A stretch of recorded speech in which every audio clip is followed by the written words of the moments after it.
Maraming salamat sa pakikinig. E-comment sa baba ang storya na gusto nyong marinig. Huwag kalimutang mag-subscribe.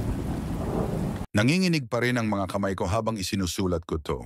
Kanina lang, normal na araw pa ito.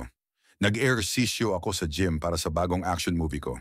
Bigla na lang may nag-viral na balita, may kakaibang outbreak daw.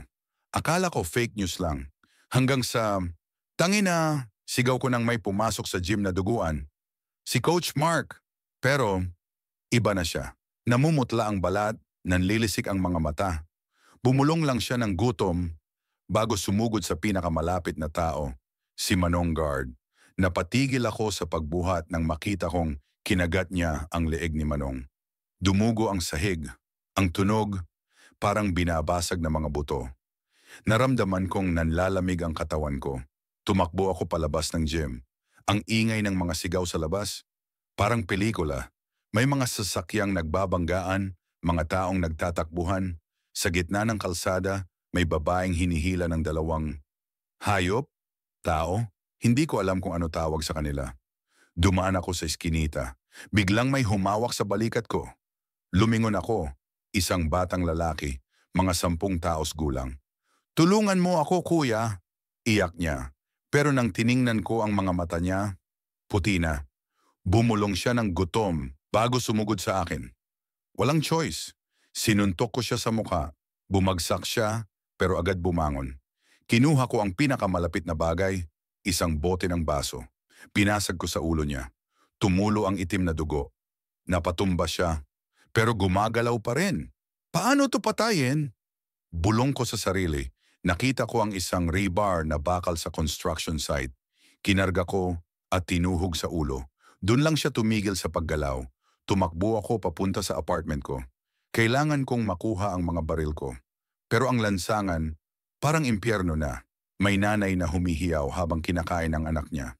May pulis na binaril ang kasama niyang nahawakan ng zombie. Nakita ko ang motorsiklo ko. Sinubukan kong isindi. Sige! Sige! Bulong ko. Umandar! Pero ang ingay pala ng tambutso, naakit lahat ng zombie sa paligid. Pumasok ako sa SM. Maraming nagtatagong survivors. May isang pamilyang nagmamakaawa. Tulungan mo kami! Pero biglang may sumigaw. Andyan sila! Tumagsa ang mga zombie sa entrance. Binaril ko ang ilan, pero nauubusan na ako ng bala. Tara sa rooftop! Sigaw ko. Habang tumatakbo kami sa hagdan, narinig ko ang hiyawan ng mga taong nahuhuli. Ang sakit sa dibdib. Pero kailangan kong magpatuloy. Nakulong kami sa rooftop. 3 na lang kaming natira. Wala na. Iyak ng isang babae.